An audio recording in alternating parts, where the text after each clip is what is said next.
Hello అండి, నమస్కారం. Welcome to Python life. So ఈరోజు మనము ఈ వీడియోలో డేటా సైన్స్ నేర్చుకుంటే అసలు ఎలాంటి అవకాశాలు వస్తాయి, ఎలాంటి యూజెస్ ఉంటాయి అనేది క్లియర్గా తెలుసుకుందాం. సో చాలామందికి డేటా సైన్స్ నేర్చుకుంటే ఎలాంటి ఆపర్చునిటీస్ ఉంటాయనేసి తెలీదు. సో మనకి డేటా సైన్స్ నేర్చుకుంటే వైడ్ రేంజ్ ఆఫ్ ఆపర్చునిటీస్ అనేవి ఉంటాయండి. సో ఫర్ ఎగ్జాంపుల్గా మీకు గూగుల్, నెట్ఫ్లిక్స్, అమెజాన్ లాంటి మీ డ్రీమ్ కంపెనీస్ లేకపోతే డ్రీమ్ జాబ్స్ రావాలి అనుకుంటే మీరైతే తప్పకుండా ఈ డేటా సైన్స్ అనేది నేర్చుకోవాలండి. సో ముందుగా మనకి ఈ ఆపర్చునిటీస్లో ఫస్ట్ థింగ్ వచ్చేసరికి మనకి హై పేయింగ్ జాబ్స్ అనేవి ఉంటాయన్నమాట. సో హై పేయింగ్ జాబ్స్ అంటే ఏంటి? Data scientist, data analyst, machine learning engineer, NLP engineer, ఇలాంటి రోల్స్ అన్నీ కూడా మనకి జనరల్గా హై పేయింగ్ అనేవి ఉంటాయి. యూజువల్లీ ఈ రోల్స్కి మంచి కంపెనీస్లో అయితే కనుక మనకి 50 LPA నుంచి 40 LPA నుంచి అయితే స్టార్ట్ అవుతుందన్నమాట. సో ఇలాంటి హై పేయింగ్ జాబ్స్ కోసం మనమైతే తప్పకుండా డేటా సైన్స్ వైపు వెళ్తే కనుక మనకి మంచి రూట్ అనేది ఉంటుందన్నమాట.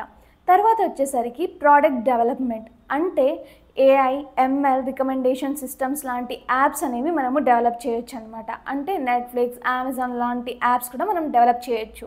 అండ్ అలాగే జనరల్గా స్టార్టప్స్ కంపెనీస్ అనేవి ఉంటాయి కదా, మనము ఈ AI లేకపోతే ఈ డేటా సైన్స్ ఇలాంటివి నేర్చుకుంటే కనుక మనకి ఆ కంపెనీస్కి సజెషన్స్ ఇస్తామన్నమాట. సో దానికి మనం దాంట్లో సపోర్ట్గా వర్క్ చేసినా కూడా ఈవెన్ దో ఆ స్మాల్ కంపెనీ అయినా కూడా మనకైతే శాలరీ అనేది హై రేంజ్లో ఉంటుంది.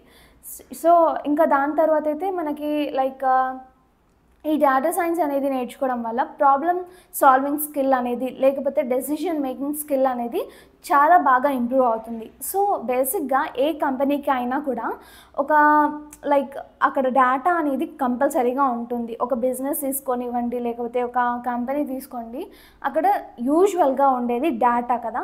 సో ఆ డేటాని మనము డెసిషన్ మేక్ చేయాలి అంటే డేటా అనలైసిస్ అనేది ఉండాలి, అక్కడ మనకు ఆ స్కిల్ ఉండాలి. సో ఈ స్కిల్ అనేది ఏ కంపెనీకైనా ఎన్ని ఇయర్స్ అయినా కూడా ప్రతి ఒక్క కంపెనీకి కూడా అవసరం ఉంటుంది. కాబట్టి ఈ డేటా సైన్స్ నేర్చుకుంటే కనుక ఏ కంపెనీస్లో అయినా మనం సర్వైవ్ అవ్వగలుగుతామండి. అండ్ తరువాత వీటిలోనే కాకుండా చాలా వాటిలో కూడా హెల్త్ కేర్ అయి ఉండొచ్చు, ఎడ్యుకేషన్, అలాగే ఫినాన్స్, సేల్స్ అండ్ మార్కెటింగ్, ఇలాంటి వాటిల్లో కూడా ఎప్పటికీ ఈ డేటా సైన్స్ అనేది అవసరం ఉంటుంది.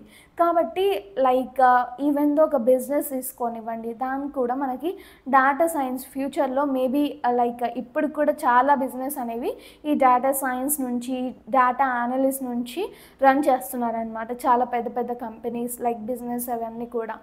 ఓకే, సో ఇవన్నీ కూడా మనకి డేటా సైంటిస్ట్ లేకపోతే డేటా సైన్స్ అవుతే మనకైతే నేర్చుకుంటే కనుక ఇవన్నీ కూడా జాబ్ ఆపర్చునిటీస్ అనేవి ఉన్నాయండి.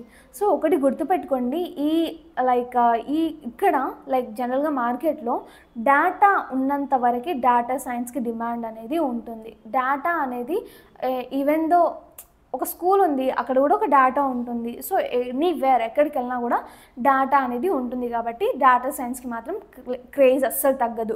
మీరు మళ్ళీ ఒక డౌట్ అనేది ఉండొచ్చు, ఇప్పుడు డేటా సైన్స్ నేర్చుకున్నా, కష్టపడి నేర్చుకున్నా, ఈవెన్ డేటా సైన్స్ నేర్చుకోవాలి అనుకుంటే ప్రో కావాలి అంటే ఈవెన్ 1 hour 1 year అన్నా లేకపోతే 2 years అన్నా పడుతుంది, రైట్? సో ఇంత టైం పెట్టి ఇన్ని డబ్బులు పెట్టి నేర్చుకున్నాక కూడా మేబీ నేను నేర్చుకునే లోపు దీనికి డిమాండ్ పోతే ఎలా అనేసి మేబీ చాలామందికి డౌట్స్ ఉంటాయి. కానీ అలా అవ్వదండి. చాలా ఇయర్స్ వరకు ఈ డేటా సైన్స్కి అయితే క్రేజ్ అనేది ఉంటుంది, AI, ML వీటన్నిటికి కూడా.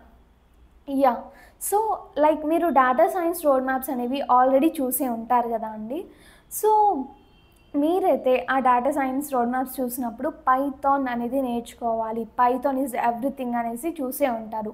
సో మీరు పైథాన్ ఫుల్ స్టాక్ కోర్స్ నేర్చుకోవాలి అనుకుంటే జస్ట్ కామెంట్ సెక్షన్లో నేను కాంటాక్ట్ డీటెయిల్స్ అన్నీ కూడా ఇచ్చానమాట. ఒక్కసారి చెక్ చేసేసి ఎన్రోల్ అనేది అయిపోండి. సో ఈ పైథాన్ ఫుల్ స్టాక్ కోర్స్కి వచ్చేసరికి మనకి జనరల్గా 1,999 అనేది ఉంటుందన్నమాట కాస్ట్ వచ్చేసరికి. ఫర్దర్గా ఎలాంటి ఫీజెస్ కూడా ఉండవు మళ్ళీ మీకు. ఓన్లీ 1,999తో మాత్రమే మీరు కెరీర్ గైడెన్స్ కానివ్వండి, ప్రాజెక్ట్ ఇవన్నీ కూడా అండ్ అలాగే మనకి study materials and life time recorded classes అనేవి ఉంటాయి. సో వీటితో పాటు చాలాన్ని లైక్ మీకు ఫీచర్స్ కూడా ఉంటాయన్నమాట. సో ఒకసారి మీకు ఫ్రీ డెమో కూడా సెండ్ చేయడం జరుగుతుంది. సో చూసేసి ఎన్రోల్మెంట్ అనేది అయిపోండి.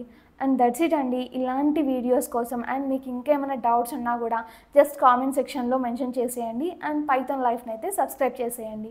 Thanks for watching this video. Stay tuned for further videos.